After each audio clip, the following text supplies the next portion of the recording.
जाननी थी, और सच्चाई जानने के लिए वो एक तरीका अपनाता है। और तरीका क्या अपनाता है?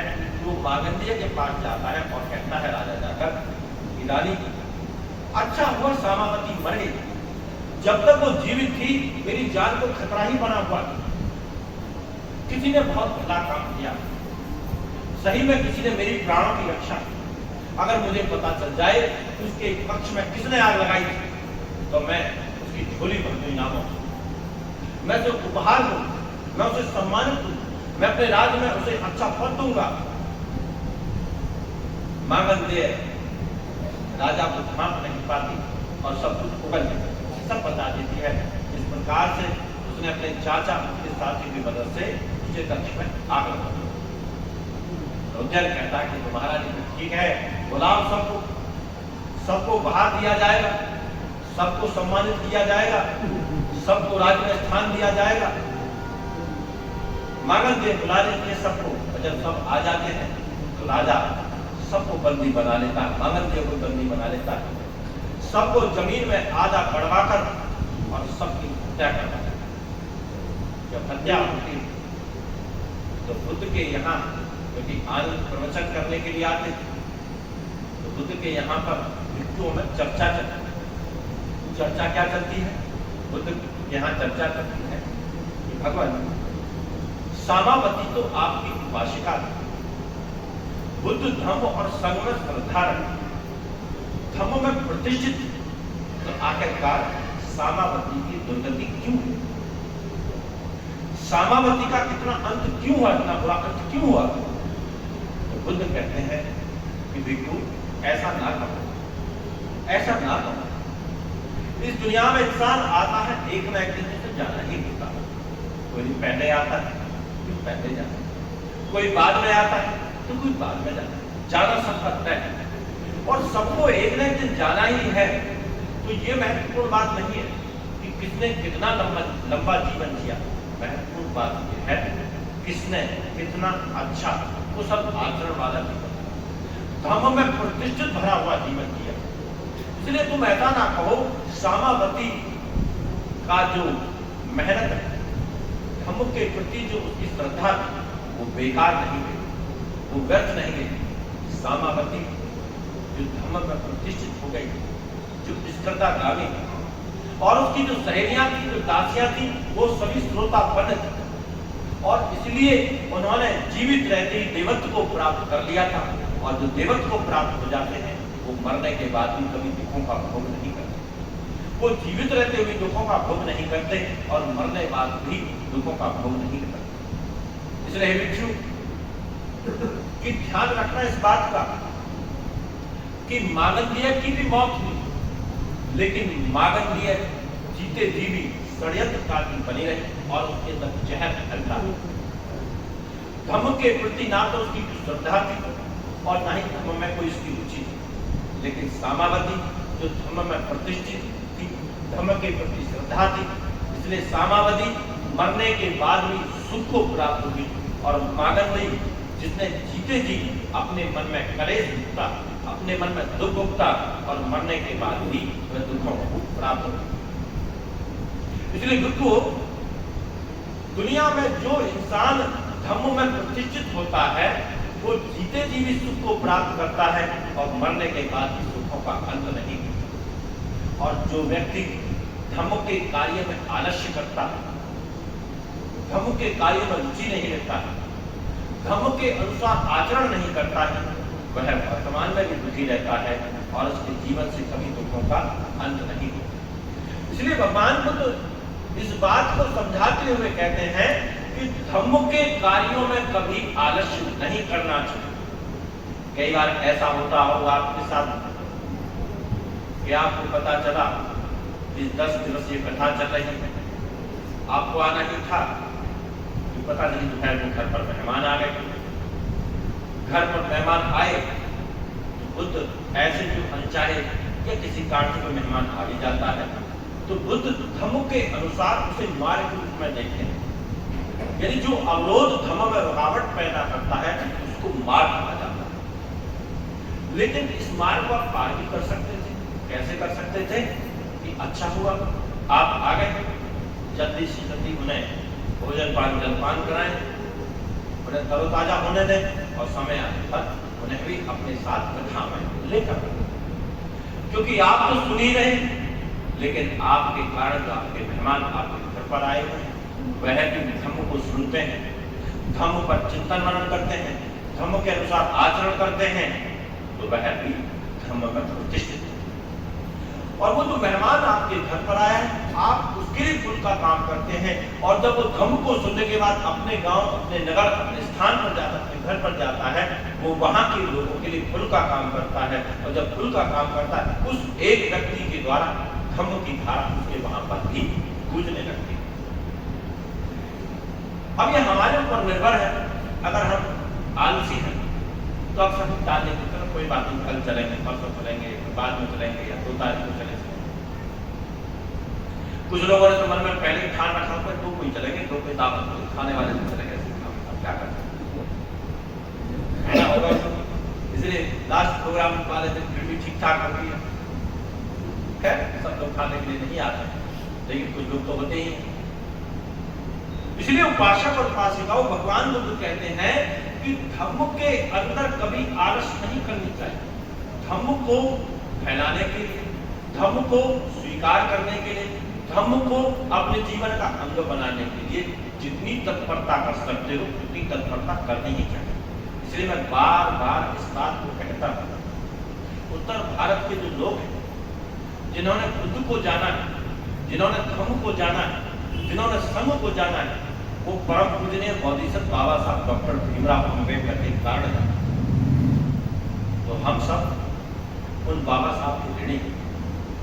और अगर हम इस बात को अंतर्मन की गहराई से समझते हैं, तो फिर इस बात को भली भांति समझ लें कि बाबा साहब उस समय के जमाने में और आज के जमाने में भी सबसे ज्यादा प्रतिष्ठित विद्वान, बड़े व्यक्ति।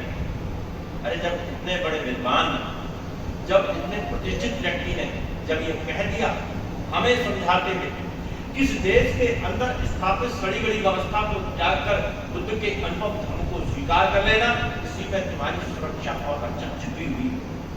जब उन्होंने ये बात कही, तो हम किस बात का, किस लिए चिंतन मनन कर रहे हैं?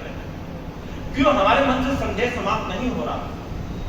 किस बात की प्रतीक्षा में लगे हुए हैं कि कोई और आएगा और दोबारा यही बात बताएगा?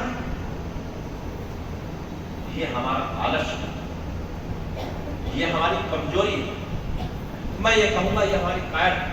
जिनको नहीं पता है उसकी बात समझ में आती है, लेकिन जिसको पता है, जिसने सुन लिया है, जिसने जान लिया है, उसको धर्म को अपनाने में तत्परता दिखानी है। परिवार, इसलिए मैं इस बात को भी कहता हूं कि आप चाहे बड़े बड़े आयोजन करें ना करें, वो आपकी मर्जी है। बड़े संगठन बनाए ना बनाए, वो आपकी मर्जी है। बड़े बड़े जुलूसों में शामिल हो ना हो, ये आपकी मर्जी है। जरूरी नहीं बड़े बड़े नारे, बड़े बड़े संगठनों में आप स्थापित हो या ना हो, ये आपकी अपनी मर्जी। मैं ये कहता हूं, अगर हम ही सबसे निकम्मे आदमी, सबसे आलसी आदमी, सबसे कामचोर आदमी अगर हम ही हैं, हम घर से जाना ही नहीं चाहते, लेकिन अगर आपके मन के अंदर थोड़ी सी भी शर्म बाकी, थोड़ी भी शर्म है बाबा साहब के प्रति, थोड़ा भी आदर है बाबा साहब के प्रति अगर आपके मन में, तो परिवार के साथ बौद्ध बन जाना, बस इतना ही पर्याप्त, परिपूर्ण है, इतना ही पर्याप्त। उसके बाद जो आप करना चाहे वो करें, वो आपकी अपनी मर्जी। परिवार के साथ मैं पूरे कुनबे को भी नहीं कह रहा हूं, आपकी पत्नी, आपके पति, आपके बच्चे, बस इनके साथ बौद्ध धर्म को अपना लेना इतना भी पर्याप्त है। लेकिन आप अगर बड़े बड़े संगठन बनाते हैं, उन संगठनों में पदाधिकारी बनते हैं, बड़े बड़े जुलूसों में शामिल होते हैं, जुलूस निकालते हैं, बाबा साहब के नाम के भंडारे भी करते हैं, नारे भी लगाते हैं, दुनिया भर की बड़े बड़े बातें करते हैं, किताबें पढ़ते हैं, लेकिन अगर आपने धर्म को स्वीकार नहीं किया अभी तक, तो मैं यही कहूंगा कि आपका आलस, आपकी नींद इतनी गहरी है जो बाबा साहब की बात भी शायद आपकी नींद को नहीं तोड़ सकती। इसलिए यह हमारी नालायकी है, हमारा निकम्मापन है, हमारी कायरता है कि हम शायद बुद्ध के धर्म को कभी जान नहीं पाए। अभी तो करना तो हमें ये था कि जब बाबा साहब ने ये बात कही तो प्रश्न ही खत्म हो गया कि हमें बुद्ध के धर्म को अपनाना है या नहीं अपनाना है, तो बात ही खत्म हो गई। बाबा साहब ने कह दिया, उन्होंने जो खोजना था वो खोज दिया।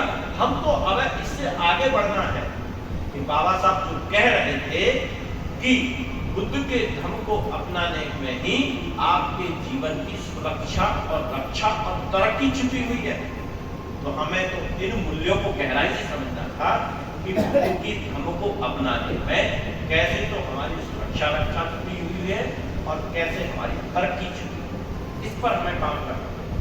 और बाबा साहब के 1956 में बाबा साहब के जाने के बाद हमारे जो पुरखे रहे, जो पीढ़ियां रही है, उनको इसी पर काम करने चाहिए थे।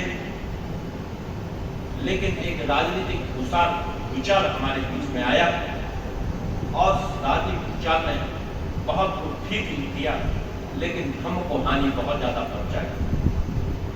इतनी हानि पहुंचाई कि लोग धर्म के नाम पर पाखंडी बन गए, बहुत बड़ी बातें करने लग गए और जो समाज बहुत सारी बुराइयों से अछूता था, राजनीति में प्रवेश करने के कारण अधिकतर लोगों ने शराब पीना शुरू कर दिया, जुआ खेलना शुरू कर दिया, धोखाधड़ी सीखी, हर जगह षड्यंत्रकारी करना शुरू कर दिया।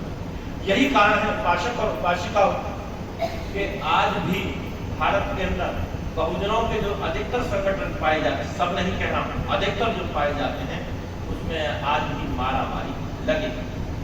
पद पर है जब तक ठीक है, पद से हटा दिया तो भवन में आना ही छोड़ देते, क्योंकि प्रतिष्ठा की चाह है, पद की चाह है, धर्म के प्रति कोई रुचि नहीं, बाबा साहब के प्रति कोई श्रद्धा नहीं, समाज के प्रति कोई श्रद्धा नहीं, बस प्रतिष्ठा चाहिए, गले में माला चाहिए, नाम होना चाहिए, फलाने प्रधान जी, फलाने सचिव और फलाने कैसे रखो और वो नाम लेने चाहिए।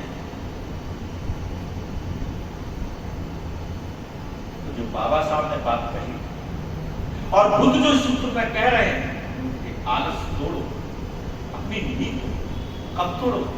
अरे अब तो तोड़ दो, अब तो समय आ गया है, या जब तोड़ोगे जब ये संविधान खत्म हो जाएगा फिर से हम गुलाम बन जाएंगे, तब तोड़ो। फिर नींद का तोड़ने का होगा भी जब सब कुछ खत्म हो चुका होगा। इसलिए समझदार व्यक्ति उसे कहा जाता है जो समय से पहले चेत जाता, जो समय से पहले जागृत हो जाता, समय से पहले समझ जाता है और धर्म में प्रतिष्ठित हो जाता है। इसलिए उपासक और उपासिका आज जो 3 वचन जो बुद्ध ने आज इस सूत्र में कहे हैं, जिसमें उन्होंने कहा कि धर्म के कार्यों में आलस नहीं करना चाहिए, तन मन और वाणी से पाप कर्म नहीं करने चाहिए और किसी भी प्रकार के नशे का सेवन नहीं करना चाहिए। मैंने पूर्व में भी बताया नशा केवल शराब का नहीं, नशा नशा होता है। नशा का मतलब जिस चीज के बिना आप रह नहीं सकते, तो नशा। आपने देखा 4 बजे आपको कैसी तलब की चाय पीने की, कई सारी चीजें कहती भाई बहन चाय बिना 4 बजे चाय बिना रहे नहीं, चाहे उन्हें शुगर हो जाए चाय चाहिए, सुबह चाय ना मिले तो समझ लो कुछ मिलाई पेट ही नहीं भरा, चाय चाहिए। कई तो कम से कम मैं ज्यादा नहीं, मैं दिन में 4 बार चाय पी, नशा जिसके बिना आप रहे। मैं ये नहीं कह रहा कि आप चाय ना पिए, आपका अपनी मर्जी, चाय वैसे भी खतरनाक होती है, निकोटिन होता है, वो खतरनाक होता है। चाय को अगर पीने का फिर भी आपकी ज्यादा ही इच्छा करती है तो खाना खाने के बाद चाय पी लें, तो फायदा तो फिर भी नहीं करती, कम से कम नुकसान नहीं। लेकिन खाली पेट चाय जहर के समान जो आपको धीरे धीरे अंदर से रोगी बना देती। नई उम्र में तो पता नहीं चलता, जैसे नया वाहन हो और उस पर अल्लड़ अनाड़ी ड्राइवर भी बैठा तो वो भी चला लेता है, लेकिन 15 साल पुराना वाहन हो तो उसके लिए ट्रेंड ड्राइवर ही चाहिए, हर कोई चलाने में कभी एंटल किधर चलेगा, कभी किधर चलेगा। इसलिए उपासक और उपासिकाओं, बुद्ध कह रहे हैं नशा केवल आपके शरीर की हानि नहीं करता, नशा केवल आपके धन की हानि ही नहीं करता, बल्कि नशा इससे भी ज्यादा खतरनाक है जो कहता है कि नशे से जो बेहोशी है हमारे अंदर, जो हमें होश नहीं है, वो जो बेहोशी है वो और ज्यादा बढ़ जाती है, जिसके कारण हम और भी ज्यादा दुर्गति को प्राप्त हो। इसलिए उपासक और उपासिकाओं सदैव पंचशीलों का पालन करें। जो 5 नियम बार बार बताए जाते हैं कि किसी भी जीव के प्रति कभी हिंसा ना करें, किसी जीव को कोई हानि ना पहुंचाएं, किसी जीव का कभी नुकसान ना करें। पाणिपाता वेरमणि सिक्खापदं समादयामि, अदिन्न दाना वेरमणि सिक्खापदं समादयामि। किसी की चोरी ना करें, धोखेबाजी ना करें, लूटपाट ना करें, छीना झपटी ना करें, दान देना सीखें। कामे सुमिच्चाचारा वेरमणि सिक्खापदं समादयामि। पर पुरुष और पर स्त्री के प्रति बुरी भावना, बुरी दृष्टि ना रखें। पर पुरुष में सदैव एक पिता, एक भाई, एक पुत्र के रूप में देखें। पर स्त्री को सदैव एक माँ, एक बहन, एक बेटी के रूप में देखें। मूषावादा वेरमणि सिक्खापदं समादयामि। मुख से झूठ ना बोलें, गाली गलौज ना करें, चुगली चपाटी ना करें, व्यर्थ की बात ना करें, तो सच बोलें, दूसरों का आदर करें। और अगर किसी का कोई दुर्घटना है उसका समाधान करने का प्रयास करें। अपने जीवन के बहुमूल्य समय को व्यर्थ में, बेकार की बातों में खराब करने की बजाय अपने आप को योग्य बनाने में समय को लगाएं। नई नई चीजों को सीखने की कोशिश करें। और अंतिम नियम बुद्ध बताते हैं, सुरा मेरे मद्यपमाद खाना वेरमणि सिक्खापदं समादयामि। ना तो स्वयं किसी भी प्रकार के नशे का सेवन करें और ना ही नशा करने में कभी किसी की मदद। बीड़ी, गुटखा, तंबाकू, शराब, ड्रग्स, बियर, यह सब नशा ही नशा है। स्वयं भी नहीं करना और किसी की मदद भी नहीं करनी, क्योंकि जो अपराध करता वह तो अपराधी होता ही है, जो अपराध में मदद करता है वह भी अपराधी ही होता है। इसलिए उपासक और उपासिकाओं थोड़ा जागृत, थोड़े होश में आए, अपने जीवन में इन पंचशीलों का पालन करें, पाप कर्मों से दूर रहें, धर्म के कार्य में आलस न करें। और धर्म का कार्य में आलस कैसे छूटेगा कि जब ये कथा संपन्न हो जाएगी तो जब भी मौका मिले अपने घर पर किसी गुरु को बुलाकर या किसी गुरु को बुलाकर या मुझ जैसे किसी भी आचार्य को बुलाकर अपने घर पर साल में 1-2 बार बुद्ध वंदना अनिवार्य रूप से करें। ये ना सोचें कि मेरा घर बड़ा है या छोटा है, मैं अमीर हूँ या गरीब, कोई बात ही नहीं, प्रश्न ही धर्म जरूरी। यह भी ना सोचें कि बहुत बड़ा भीड़ भड़क्का लगाने की जरूरत है। आपका काम है लोगों को कहें आज हमारे यहाँ, कल हमारे यहाँ बुद्ध वंदना होती है, भिक्षु आएंगे, गुरु जी आएंगे, आचार्य जी आएंगे, कहें जरूर। आपका काम कहना है। आप अपेक्षा भी ना करें कि सारे लोग आ जाएंगे, उम्मीद भी ना करें, आपका काम कहना, पूरे मन के साथ कहें। वो जो आए ठीक, जो आए ठीक। इतना करने में आप कामयाब हो गए, समझ लेना आपकी नींद टूटने लगेगी, होश आपका टूटने लगेगा, आपकी बेहोशी टूटने लगेगी। इसलिए उपासक और उपासिकाओं आज के लिए इतना ही। आप सबने मेरी बात को ध्यान से सुना, आप सबका धन्यवाद। अब सब लोग सीने के सामने हाथ जोड़ लें। भक्तु समंगल रखन्तु सर्वदेवता ध्यानं भावेन सदा सुखी भवन्तु ते। भक्तु समंगल रखन्तु सर्वदेवता भावेन सदा सुखी भवन्तु ते। भक्तु समंगल रखन्तु सर्वदेवता ध्यानं भावेन सदा सुखी भवन्तु ते। विचितं पचितं तुयं क्षिप्रमेव समेजन्तु सबे पुरन्तु चित्तं कप्पा चन्नो पन्नोरश्वयथा।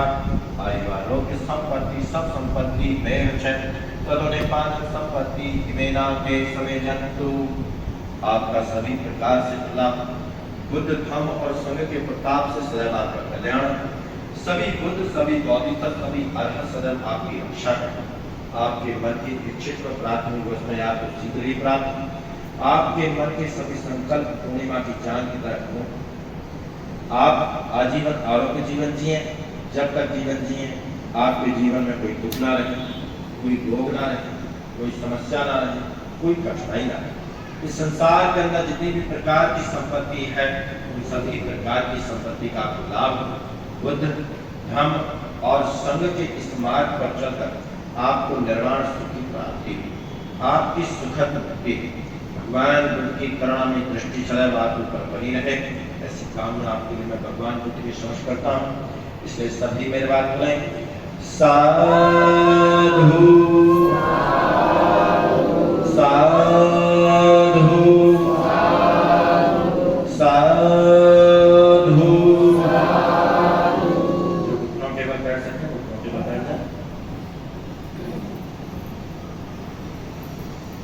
संसार में जितने भी जीव हैं उन जीवों चकेमिनो सर्वे भद्राणि पश्यन्तु मा कञ्चित् दुःखमागमः सर्वे सत्ताः सुखी भवन्तु सर्वे भवन्तु चकेमिनो सर्वे भद्राणि पश्यन्तु मा कञ्चित् दुःखमागमः सर्वे सत्ताः सुखी भवन्तु सर्वे भवन्तु चकेमिनो सर्वे भद्राणि पश्यन्तु मा कञ्चित् दुःखमागमः साधु साधु साधु। सब एक बार अपना प्रबंध करें।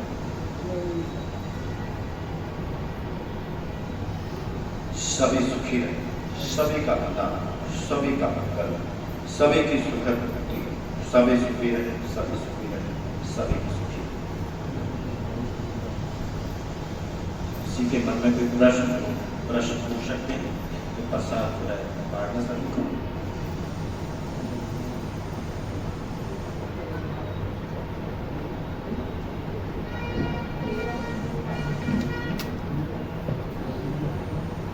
सभी उपासक को तथागत बुद्ध को नमन करते हुए, बाबा साहब को नमन करते हुए सभी को मेरा जय भीम। साथ ही आज बुद्ध कथा का 7वां दिन था। अब सिर्फ 3 दिन शेष रह गए हैं और मैं उपासक उपासिकाओं से आग्रह करूँगा कि इन 3 दिन में आप अपने अड़ोसी पड़ोसी रिश्तेदार मित्रों जो भगवान बुद्ध में बाबा साहब में विश्वास करते हैं उनको बताने का प्रयास करें ताकि वो अधिक से अधिक संख्या में यहाँ पर आए। दूसरा, आचार्य जी ने अभी आपके बात कहा था कि आदमी को आजीविका अच्छी आजीविका होनी चाहिए, तो सही रास्ते से धन कमा के और 10 पारमिताओं दान की प्राथमिकता का भी पालन करना चाहिए। आप लोगों को पता है कि 2 अक्टूबर को इस कथा का समापन है और उस दिन सुबह 10 बजे से कथा होगी और उसमें आप लोगों के लिए आपके ही सहयोग से ऐसी व्यवस्था की कोशिश कर रहे हैं कि उसमें भोजन की व्यवस्था हो, तो उसके लिए भी आप लोगों से मैं आग्रह करता हूँ तो उसके लिए अपनी सामर्थ्य से अधिक करते हुए इसके लिए अपना दान दें ताकि कार्यक्रम को सफल बनाया जा सके। धन्यवाद। नमो बुद्धाय। जय हिंद।